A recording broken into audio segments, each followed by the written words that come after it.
상가주택 경매, 요즘 관심 가지시는 분들이 정말 많아졌습니다. 근데 막상 낙찰받고 나서 대출이 생각보다 안 나온다는 걸 낙찰받고 난 다음에 처음 하시는 분들도 그만큼 많습니다. 오늘 이런 분들을 위해서 준비했거든요.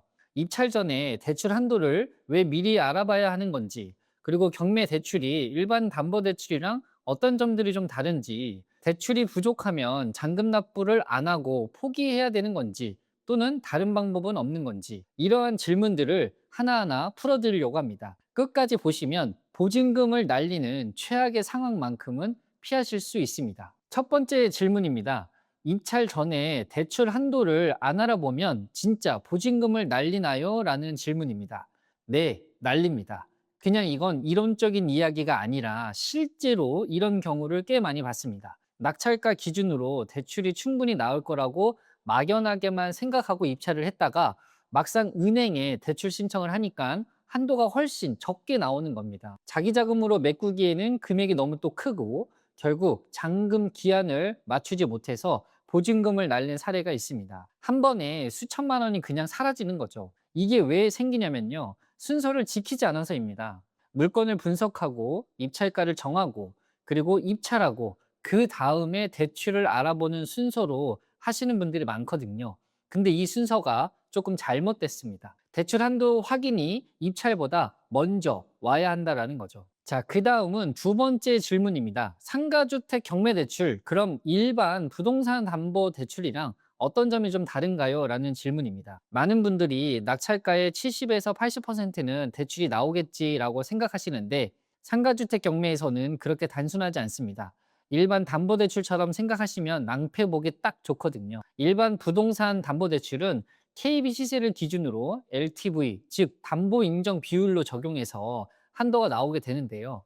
근데 경매대출은 낙찰가를 기준으로 하되 법원에서 지정한 감정가를 따로 산정합니다. 그리고 그 감정가와 낙찰가 중에서 낮은 금액을 기준으로 대출 한도를 계산하게 됩니다. 쉽게 말하면 내가 3억의 낙찰을 받았는데 은행이 그 건물을 2억 5천만 원으로 감정을 하고 대출 한도는 3억 기준이 아니라 2억 5천만 원 기준으로 나오게 된다는 거죠. 낙찰가보다 한도 기준이 낮아지는 겁니다. 여기에서 상가주택이라는 특수성이 하나 더 붙게 됩니다. 상가주택은 주거와 상가가 섞인 복합적인 건물이라서 은행마다 대출을 취급하는 기준이 조금 다를 수 있습니다. 어떤 은행은 주거 비율이 높으면 주택담보대출로 취급하면서 반공제까지 이어지고, 어떤 은행은 상가라도 하나 있으면 상업용 대출로 분류하기도 합니다. 상업용 대출로 분류가 되면 LTV가 낮아지고 금리는 올라갈 수 있고요. 그리고 DSR 규제도 반드시 확인하셔야 됩니다. 본인 연소득 대비 전체 대출 원리금 상환액이 일정 비율을 넘으면 대출 자체가 나오지 않습니다. 낙찰가가 기준에 맞고 감정가도 문제 없어도 DSR에서 막히는 경우가 실제로 있거든요. 자, 그 다음에 세 번째 질문입니다. 그럼 낙찰 한도는 낙찰 전에 미리 알 수 있는 건가요? 네, 물론입니다. 알 수 있습니다. 그리고 반드시 미리 알아봐야 되고요. 입찰 전에 이렇게 확인해 보시면 됩니다. 첫 번째는 경락잔금 대출 취급을 하는 은행이라든가 새마을금고, 신협, 은행에서 사전 상담을 받으시면 좋을 것 같습니다. 시중은행에서도 경매 관련 대출을 취급하는 곳들이 간혹 있고 경매 대출에 특화된 새마을금고나 신협들도 있습니다. 이런 곳에서 물건 주소와 사건 번호를 갖고 가서 이 물건 낙찰가 얼마 기준으로 대출이 얼마까지 가능하냐고 먼저 문의해 보셔도 됩니다. 정확한 금액은 물론 낙찰 후에 확정이 되지만 대략적인 한도 범위라도 미리 사전에 파악할 수 있습니다. 두 번째는 본인의 DSR 여유분을 먼저 계산하는 겁니다. 은행 창구에 가셔서 현재 내 DSR 여유가 얼마냐라고 물어보시거나 금융감독원 정보포털 사이트에 직접 계산해 볼 수 있습니다. 내가 얼마까지 더 대출을 받을 수 있는 상태인지를 먼저 파악해 두셔야 입찰가 상한선을 현실적으로 잡을 수 있겠죠. 세 번째는 자기 자금 비율을 먼저 정해두는 겁니다. 대출 한도가 낙찰가의 60%라고 가정을 하면 나머지 40%는 내 돈으로 채워야 하는 상황이 되는 거죠. 입찰 전에 나는 그럼 최대 얼마까지 내 자금을 쓸 수 있다라는 기준을 잡아두고 거기에 역산해서 최대 입찰가를 정하는 겁니다. 이 계산 없이 입찰가를 정하면 자금 부족으로 낭패를 보기 쉽습니다. 네 번째 질문입니다. 낙찰로 대출이 안 나오는 경우는 어떤 경우인가요? 라는 질문입니다. 사전에 상담을 받았는데도 낙찰로 막상 대출이 안 나오는 경우가 간혹 있는데요.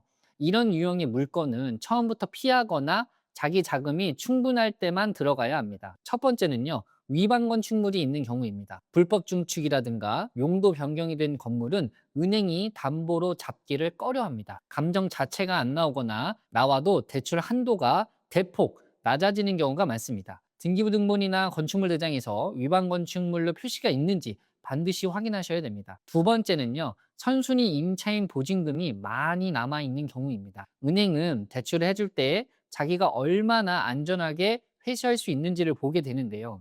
선순위 임차인 보증금이 크면 은행 입장에서는 담보 가치가 그만큼 줄어드는 겁니다.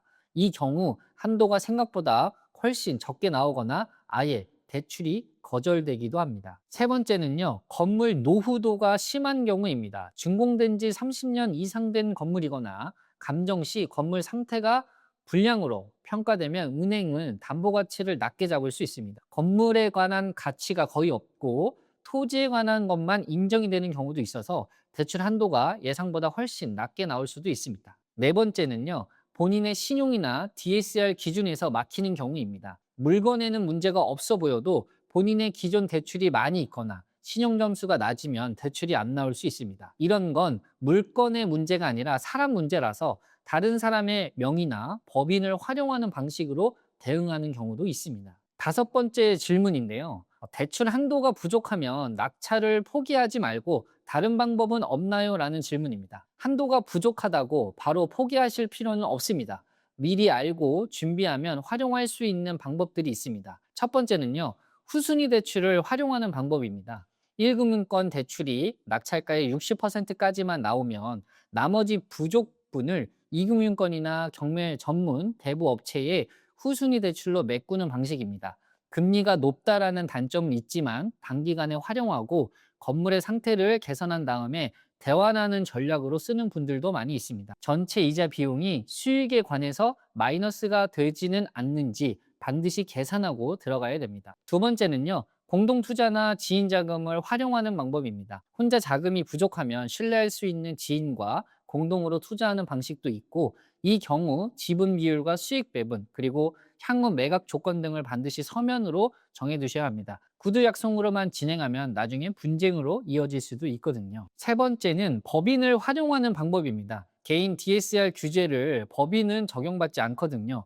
그래서 개인으로는 대출 한도가 막히는 상황에서 법인 명의로 낙찰받으면 대출 접근성이 조금 달라지는 경우가 있습니다. 다만 법인 설립 비용, 취득세의 차이, 그다음에 종합부동산세 등 세금 구조가 개인과 다르기 때문에 세무사와 미리 상담받고 진행하시는 것이 유리할 수 있습니다. 이 방법들을 미리 알고 있으면 자금이 완벽하게 준비되지 않은 상황에서도 훨씬 유연하게 대응할 수 있습니다. 중요한 건 낙찰받고 나서 방법을 찾는 게 아니라 입찰 전에 이미 플랜 B까지 갖춰두는 겁니다. 오늘은 상가주택 경매, 대출에서 꼭 알아봐야 할 내용들을 정리해봤습니다. 낙찰가만 보지 마시고 대출 한도와 자기자금 비율을 먼저 계산하는 습관을 들이시면 됩니다. 그게 경매에서 나의 보증금을 지키는 가장 빠르고 확실한 방법입니다. 오늘 영상이 도움되셨다면 구독과 좋아요 부탁드리고요. 같이 건물 경매 공부하는 카톡방을 만들어 놨습니다. 경매로 건물주 되고 싶다 하시는 분들이 이 방에 들어오셔서 저랑 같이 공부하시면 좋을 것 같습니다. 상가주택 경매 관련해서 더 궁금한 게 있으시면 댓글로 남겨주세요. 다음 영상에서 답변 드리겠습니다.